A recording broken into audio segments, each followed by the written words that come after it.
নমস্কার বন্ধুরা, আমি প্রশান্ত বং 24 স্পোর্টসে আপনাদের সকলকেই স্বাগত। চ্যাম্পিয়ন্স ট্রফিতে ভারতীয় ক্রিকেট টিমের প্রতিপক্ষ প্রথম ম্যাচেই শক্তিশালী নাকি দুর্বল বাংলাদেশ ক্রিকেট দল। বাংলাদেশিরা দাবি করছে যে ভারতীয় ক্রিকেট টিমকে প্রথম ম্যাচেই পরাজিত করবে এবং চ্যাম্পিয়ন্স ট্রফির অভিযান শুরু করবে। কিন্তু আমরা এই ভিডিওতে দেখে নেব কোন দল বেশি শক্তিশালী, ভারত নাকি Bangladesh. Batting, bowling, fielding, fast bowling department, spin bowling department, top order, middle order batsman, সব বিষয় নিয়েই কিন্তু আমরা আলোচনা করব। তাহলেই কিন্তু ক্লিয়ার হয়ে যাবে যে ভারত নাকি বাংলাদেশ কে জয়লাভ করতে পারবে প্রথম ম্যাচে। প্রথম ম্যাচ ভারতীয় ক্রিকেট টিমের শক্তিশালী বাংলাদেশ নাকি দুর্বল বাংলাদেশের বিরুদ্ধে। এবং বাংলাদেশ ক্রিকেট দল কিন্তু প্রস্তুতি ম্যাচ খেলেছে পাকিস্তান শাহিনের বিরুদ্ধে এবং 50 ওভার তো দূরের কথা, 40 ওভার তো দূরের কথা, ব্যাটিং করতে পারেনি। 38.2 ওভারই অল আউট হয়েছে বাংলাদেশ ক্রিকেট দল এবং মাত্র 202 রান করেছে, যেখানে পাকিস্তান শাহিন দল, পাকিস্তান ডি দল বলুন, ই দল বলুন, এবং 7 উইকেটের ব্যবধানে প্রস্তুতি ম্যাচে বাংলাদেশকে পরাজিত করেছে। এবং যেখানে বাংলাদেশ নাকি ক্লোজ টুর যখন অনুশীলন ম্যাচ খেলেছে সেখানে 496 রান, 396 রান, মানে 400 রান করেছে। এবং যখন প্রস্তুতি ম্যাচ খেলেছে বাংলাদেশ পাকিস্তান শাহিনের বিরুদ্ধে সেখানে দেখুন 40 ওভারও কিন্তু ব্যাটিং করতে পারেনি। তার মানে কি বুঝতে পারছেন, বাংলাদেশ শক্তিশালী দল। তাছাড়াও কিন্তু বাংলাদেশিরা যখন বলছে যে বাংলাদেশ শক্তিশালী, ভারতকে পরাজিত করবে, আমরা প্রত্যেকটা ডিপার্টমেন্ট নিয়ে কিন্তু আলোচনা করব। তাহলে বাংলাদেশ দলে কারা রয়েছে এবং বাংলাদেশের কেমন হতে পারে একাদশ, এবং আমাদের একাদশ দুই দলের তুলনামূলক আমরা একটু আলোচনা করব। তার আগে আপনাদের বলে রাখি, ভারত এবং বাংলাদেশের হেড টু হেড যদি আমরা দেখি, ভারত এবং বাংলাদেশ কিন্তু 2017 চ্যাম্পিয়ন্স ট্রফির সেমিফাইনালে মুখোমুখি হয়েছিল এবং ভারতীয় ক্রিকেট টিম কিন্তু 9 উইকেটের ব্যবধানে জয়লাভ করেছিল। 265 রানের লক্ষ্যমাত্রায় ব্যাটিং করতে নেমে সহজেই জয় পেয়েছে ভারতীয় ক্রিকেট টিম। আমাদের ক্যাপ্টেন রোহিত শর্মা দুর্দান্ত 100 রান করেছিল, এখনো আমাদের মনে আছে। আমাদের ধাওয়ানও ভালো খেলেছিল এবং সেই সময় চ্যাম্পিয়ন্স ট্রফিতে ক্যাপ্টেন ছিল কিন্তু আমাদের কিং কোহলি, এবং কিং কোহলিও কিন্তু 96 রানে নট আউট। তার মানে চ্যাম্পিয়ন্স ট্রফিতে ভারত এবং বাংলাদেশের হেড টু হেড যদি আমরা দেখি, ভারতীয় ক্রিকেট টিম সেই এক ম্যাচেই জয়লাভ করেছে এবং 9 উইকেটের ব্যবধানে জয়লাভ করে ফাইনালে জায়গা সুনিশ্চিত করেছে। এবার কিন্তু প্রথম ম্যাচেই মুখোমুখি হবে এবং আমাদের প্রধান লক্ষ্য প্রথম ম্যাচেই বাংলাদেশকে পরাজিত করে আমরা নিজেদের চ্যাম্পিয়ন্স ট্রফির অভিযান শুরু করব। যে দলটা পাকিস্তান ই দল বা ডি দল বলুন বা সি দলই বলুন, পাকিস্তান শাহিনের বিরুদ্ধে 40 ওভার ব্যাটিং করতে পারেনি, মাত্র 202 রান করেছে। এবং তার থেকেও বড় কথা যে একজন মাত্র ব্যাটসম্যান একটা 6 মেরেছে। তারপরেও ব্যাটসম্যান না, বলার তানজিম হাসান সাকিব 6 মেরেছে, বাকি যে প্রপার ব্যাটসম্যান বা অলরাউন্ডার কেউ কিন্তু 6 মারতে পারেনি। সর্বোচ্চ রান করেছে সৌম্য সরকার 35 এবং মেহেদী হাসান মিরাজ 44 রান করেছে। তার মানে বুঝতেই পারছেন বাংলাদেশ ক্রিকেট টিমের অবস্থা। শুধু মুখেই কিন্তু বড় বড় কথা, ডায়লগ আমরা দেখতে পাচ্ছি এবং বাংলাদেশি গণমাধ্যম, বাংলাদেশি কন্টেন্ট ক্রিয়েটররা কিন্তু ভারতকে প্রথম ম্যাচে পরাজিত করে দিয়েছে। আমরাও মেনে নিয়েছি যে আমরা হেরে গেছি, কিন্তু আমরা তো মাঠে কথা বলি, আমরা মাঠে পরাজিত করব। তাহলে চলুন দেখি যে আমাদের টপ অর্ডারে কারা রয়েছে। ভারতীয় ক্রিকেট টিমের টপ অর্ডার এবং আমাদের একাদশে যারা টপ 4-এ খেলবে বাংলাদেশের বিরুদ্ধে, অবশ্যই ওপেন করবে আমাদের রোহিত শর্মা এবং তার সাথে আমাদের ভাইস ক্যাপ্টেন শুভমন গিল, 3-এ বিরাট কোহলি এবং 4-এ কিন্তু শ্রেয়াস আইয়ার। অন্যদিকে বাংলাদেশে যদি আমরা দেখি, বাংলাদেশের টপ 4-এ কারা খেলবে, বাংলাদেশের হয়ে ওপেন করবে সৌম্য সরকার এবং তার সাথে কিন্তু রয়েছে তানজিদ হাসান তামিম। 3 নম্বরে খেলবে ক্যাপ্টেন নাজমুল হোসেন শান্ত। একাধিক বাংলাদেশির প্রশ্ন যে কিভাবে নাজমুল হোসেন শান্ত ক্যাপ্টেন হতে পারে, পারফরমেন্স নেই বললেই চলে। এবং 4 নম্বরে কিন্তু তহিদ হৃদয়ও খেলতে পারে। এছাড়াও কিন্তু বাংলাদেশের অলরাউন্ডার মেহেদী হাসান মিরাজও খেলতে পারে। ভারতীয় ক্রিকেট টিমের টপ অর্ডার দেখুন, ক্যাপ্টেন রোহিত শর্মা এবং আমাদের বিরাট কোহলি, দুজনেই এই যুগের অন্যতম ওয়ানডে ব্যাটসম্যান এবং স্বপ্নের ফর্মে রয়েছে আমাদের শুভমন গিলও। আমাদের টপ 4-এ সবাই ফর্মে রয়েছে। আমাদের টপ 4-এর ক্ষমতা রয়েছে যে কোনো দিন, যে কোনো মুহূর্তে একা যে কোনো ম্যাচ কিন্তু ফিনিশ করতে পারে, সেটা রান চেস করে হোক বা প্রথমে ব্যাটিং করেই হোক। এবং এই টপ 4-এর কাছ থেকে কিন্তু বড় রান আমরা আশা করছি চ্যাম্পিয়ন্স ট্রফির প্রথম ম্যাচেই বাংলাদেশের বিরুদ্ধে।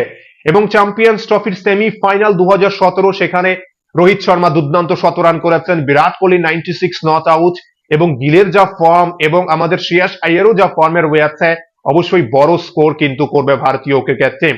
পাকিস্তান শাহিনের বিরুদ্ধে যে দলটা 40 ওভার ব্যাটিং করতে পারেনি, এবং আমাদের বিরুদ্ধে যে কত ওভার ব্যাটিং করবে সে বিষয়ে অবশ্যই আলোচনা করব।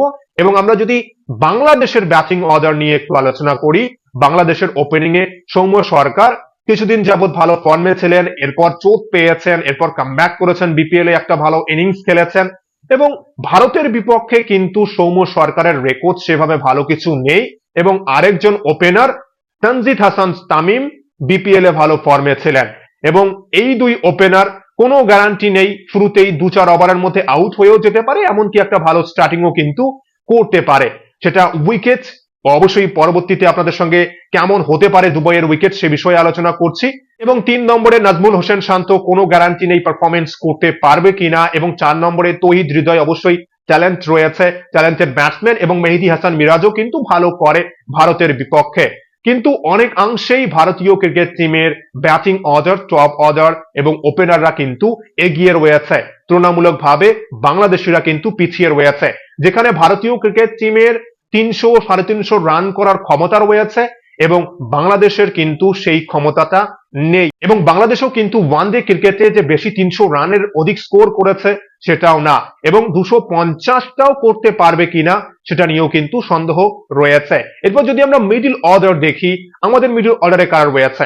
কেএল রাহুল রয়েছে, হার্দিক পান্ডিয়া রয়েছে, এছাড়াও কিন্তু রবীন্দ্র জাদেজা, অক্ষর প্যাটেল রয়েছে। আমাদের মিডল অর্ডারে অভিজ্ঞ অলরাউন্ডার ক্রিকেটাররা রয়েছে, ব্যাটে বলে পারফরমেন্স করার ক্ষমতা রয়েছে। এবং বাংলাদেশের মিডল অর্ডারে যদি আমরা দেখি, বাংলাদেশের মিডল অর্ডারে কিন্তু অবশ্যই মোহাম্মদুল্লাহ রিয়াদ রয়েছে, wicket keeper batsman Mushfiqur Rahim, এছাড়াও কিন্তু নতুন wicket keeper batsman Parvez Hossain Emon ভালো ফর্মে ছিলেন, ভালো পারফরমেন্সও করেছেন বিপিএল এ। এবং 4 নম্বরে যদি তৌহিদ হৃদয় ব্যাটিং করে, তাহলে কিন্তু মেহেদী হাসান মিরাজকে আমরা মিডল অর্ডারে বা লোয়ার মিডল অর্ডারে ব্যাটিং করতে দেখতে পারবো। অভিজ্ঞতা রয়েছে বাংলাদেশের মিডল অর্ডারে দুই অভিজ্ঞ ক্রিকেটার মুশফিকুর রহিম এবং মোহাম্মদুল্লাহ রিয়াদ, দুজনে সবসময় কিন্তু ভারতের বিরুদ্ধে ভালো করার চেষ্টা করেন, এবং মেহেদী হাসান মিরাজ তো সবসময় ভারতের বিরুদ্ধে ভালো করার চেষ্টা করেন, ব্যাটে বলে পারফরমেন্স করার চেষ্টা করেন। এবং আমরা যদি সাম্প্রতিক ফর্ম দেখি, উইকেট কিপার ব্যাটসম্যান মুশফিকুর রহিম, মোহাম্মদুল্লাহ রিয়াদের এভারেজ পারফরমেন্স কিন্তু বাংলাদেশ প্রিমিয়ার লিগে করেছে, এবং এরপর প্রস্তুতি ম্যাচেও পারফরমেন্স করতে পারেনি পাকিস্তান সি দল বা ই দলের বিরুদ্ধে। এবং ভারতের বিপক্ষে কিন্তু ভালো করার অবশ্যই চেষ্টা করেন এই ক্রিকেটাররা। অবশ্যই মুশফিকুর রহিম এবং মোহাম্মদুল্লাহ রিয়াদের অভিজ্ঞতা রয়েছে, কিন্তু সেভাবে যে ভালো ফর্মে রয়েছেন এবং ভারতের বিপক্ষে ভালো ইনিংস খেলবেন তার কোনো গ্যারান্টি নেই। এবং আমাদের বোলিং ডিপার্টমেন্টে যেখানে একের পর এক দুর্দান্ত স্পিনার রয়েছে, কিভাবে আমাদের স্পিনারদের সামলাবে বাংলাদেশ ক্রিকেট দল, এবার আমরা যখন বোলিং ডিপার্টমেন্ট নিয়ে আলোচনা করব আপনাদের কিন্তু ক্লিয়ার হয়ে যাবে। এবং স্পিন বোলিং ডিপার্টমেন্টে আমরা যদি দেখি, বাংলাদেশের অলরাউন্ডার মেহেদী হাসান মিরাজ, এছাড়া কিন্তু দুজন স্পিনার রিশাদ হোসেন এবং নাসুম আহমেদ রয়েছে। রিশাদ এবং নাসুম আহমেদের অভিজ্ঞতা খুবই কম। এই দুই ক্রিকেটারের যদি আমরা ওয়ান ডে অভিজ্ঞতা দেখি, মাত্র 25 ম্যাচ খেলার অভিজ্ঞতা রয়েছে এই দুই ক্রিকেটারের, এবং দুজনেই মিলে কিন্তু 21 উইকেট নিয়েছেন। সেক্ষেত্রে নাসুম আহমেদ 18 ওয়ানডে খেলার অভিজ্ঞতা, 16 উইকেট রয়েছে নাসুম আহমেদের, এবং রিশাদ হোসেনের কিন্তু 7 ওয়ানডে খেলার অভিজ্ঞতা রয়েছে, এবং 7 ওয়ানডেতে মাত্র 5 উইকেট, এবং মোটামুটি অ্যাভারেজ পারফরমেন্সও করেছেন কিন্তু বিপিএল এ। এবং আমরা যদি অন্যদিকে ভারতীয় ক্রিকেট টিমের স্পিন বোলিং ডিপার্টমেন্ট দেখি, স্পিন বোলিং ডিপার্টমেন্টে একা রবীন্দ্র জাদেজার 200 ম্যাচ খেলার অভিজ্ঞতা, এবং রবীন্দ্র জাদেজার 226 উইকেট রয়েছে। কুলদীপ যাদবের 100 অধিক ম্যাচ খেলার অভিজ্ঞতা রয়েছে, 174 উইকেট। এছাড়াও কিন্তু অক্ষর প্যাটেলের 7 অধিক ম্যাচ খেলার অভিজ্ঞতা, ওয়াশিংটন সুন্দরের প্রায় 20 অধিক ম্যাচ খেলার অভিজ্ঞতা রয়েছে।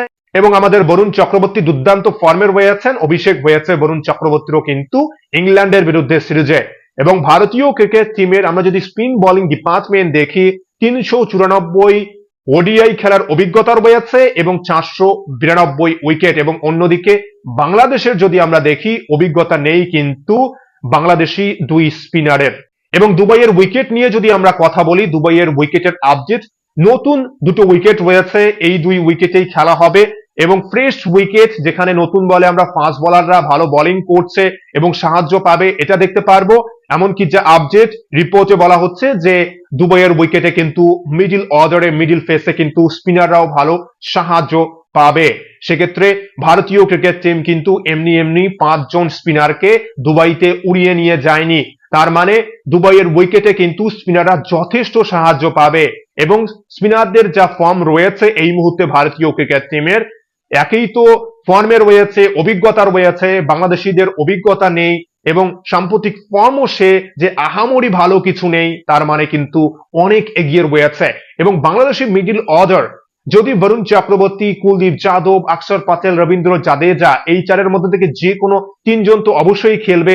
কিভাবে বাংলাদেশি মিডিল অর্ডার আমাদের এই বোলারদের সামলে নেবে, যেখানে পাকিস্তানের বিরুদ্ধে, পাকিস্তান শাহিনের বিরুদ্ধে 40 ওভার ব্যাটিং করতে পারেনি।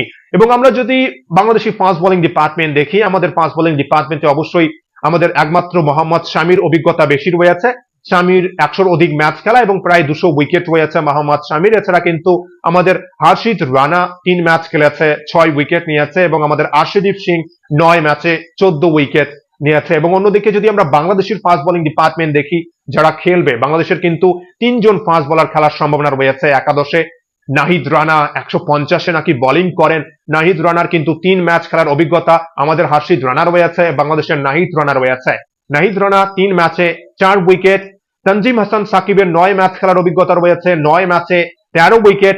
মুস্তাফিজুর রহমান সাম্প্রতিক সেভাবে ভালো পারফরমেন্স করতে পারছেন না এবং মুস্তাফিজুর রহমানেরও কিন্তু অভিজ্ঞতা রয়েছে, 107 ম্যাচ 172 উইকেট। এবং তাসকিন আহমেদ বিপিএল এ সবচেয়ে বেশি উইকেট শিকার করেছেন, ভালো ফর্মেও রয়েছেন এবং তাসকিন আহমেদের কিন্তু প্রায় 100-র অধিক উইকেট রয়েছে এবং অভিজ্ঞতা রয়েছে। তাসকিন এবং মুস্তাফিজের অভিজ্ঞতা রয়েছে, কিন্তু তানজিম হাসান সাকিব এবং নাহিদ রানা দুজনের কাছেই স্পিড রয়েছে, কিন্তু ভারতীয় ব্যাটসম্যানদের সামনে যখন পড়বে, নিজেরা একটু বেশি এফোর্ট দিয়ে বোলিং করতে গিয়ে লাইন লেন্থে ভুল করবে, যেটা আমরা দেখেছি যে টি-20 সিরিজে Tanzim Hasan Sakib back to back ম্যাচে 50-এর অধিক রান দিয়েছেন, প্রচুর মার খেয়েছেন, এটা কিন্তু হবে। এবং বাংলাদেশ যদি প্রথমে ব্যাটিং করে এই দুবাইয়ের উইকেটে, যা পারফরমেন্স বাংলাদেশের, আপনাদের কি মনে হয় 250 করতে পারবে? সেক্ষেত্রে বাংলাদেশ কিন্তু 220, 230, এমনকি 200-র নিচেও অল আউট হতে পারে। কিন্তু একটা যদি ফাইটিং টোটাল 250, 260 যদি করতে পারে, তাহলে অবশ্যই একটা ফাইটিং টোটাল হতে পারে। এবং ভারতীয় ক্রিকেট টিম যদি প্রথমে ব্যাটিং করে, তাহলে কিন্তু অবশ্যই ভারত 300-র অধিক রান করবে, 280, 320 বা 30, এমন আমরা বড় স্কোর দেখতে পারবো। ভারতীয় ক্রিকেট টিমের টপ অর্ডার, মিডল অর্ডার সবাই ভালো ফর্মে রয়েছে। একটু চিন্তার বিষয় ভারতীয় ক্রিকেট টিমের যে অভিজ্ঞ মোহাম্মদ শামির ফর্ম এবং 2 জন আমাদের যে ফাস্ট বোলার, দুজনের অভিজ্ঞতা খুবই কম, কিন্তু আর্শদীপ সিং এর টি-20-তে অনেক অভিজ্ঞতা রয়েছে এবং আর্শদীপ সিং এর কিন্তু চ্যাম্পিয়ন্স ট্রফিতে ভালো করার ক্ষমতা রয়েছে এবং আমার মনে হয় যে আর্শদীপ সিং শুরুতেই উইকেট তুলতে পারবে। এবং বাংলাদেশের যদি আমরা দেখি, বাংলাদেশের টপ অর্ডার ব্যাটসম্যানদের মধ্যে সেভাবে 1-2জনকে বাদ দিলে বা মিডল অর্ডারে অভিজ্ঞ 1-2জনকে বাদ দিলে, সেভাবে যে ভালো ফর্মে রয়েছেন বা ভালো পারফরমেন্স করেছেন এমন কিন্তু কিছু রেকর্ড নেই। এবং বোলিং ডিপার্টমেন্টে এটাই দেখার, অভিজ্ঞ 2জন বোলার রয়েছে এবং নাহিদ রানা এবং তানজিম হাসান সাকিব যদি 1-2 ওভার খারাপ বোলিং করেন, যেভাবে রান দেবেন 10 ওভারে 70, 80, 90 রানও কিন্তু দিতে পারেন।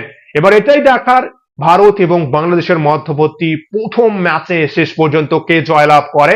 কিন্তু অবশ্যই অনেক অংশেই এগিয়ে রয়েছে আমাদের ভারতীয় দল এবং বাংলাদেশও কিন্তু ফাইট করার চেষ্টা করবে। কি মনে হচ্ছে আপনাদের, ভারত এবং বাংলাদেশের মধ্যবর্তী চ্যাম্পিয়ন্স ট্রফির ম্যাচে কোন দল জয়লাভ করবে? অবশ্যই আপনারা কিন্তু আপনাদের মতামত জানাবেন কমেন্ট বক্সে। এবং ভিডিওটি ভালো লাগলে অবশ্যই লাইক, কমেন্ট ও সাবস্ক্রাইব করে খেলাধুলোর সমস্ত আপডেট পাওয়ার জন্য, চ্যাম্পিয়ন্স ট্রফির, আইপিএল এর সমস্ত আপডেট পাওয়ার জন্য চ্যানেলটি অবশ্যই সাবস্ক্রাইব করে রাখবেন। অসংখ্য অসংখ্য ধন্যবাদ সকলকেই।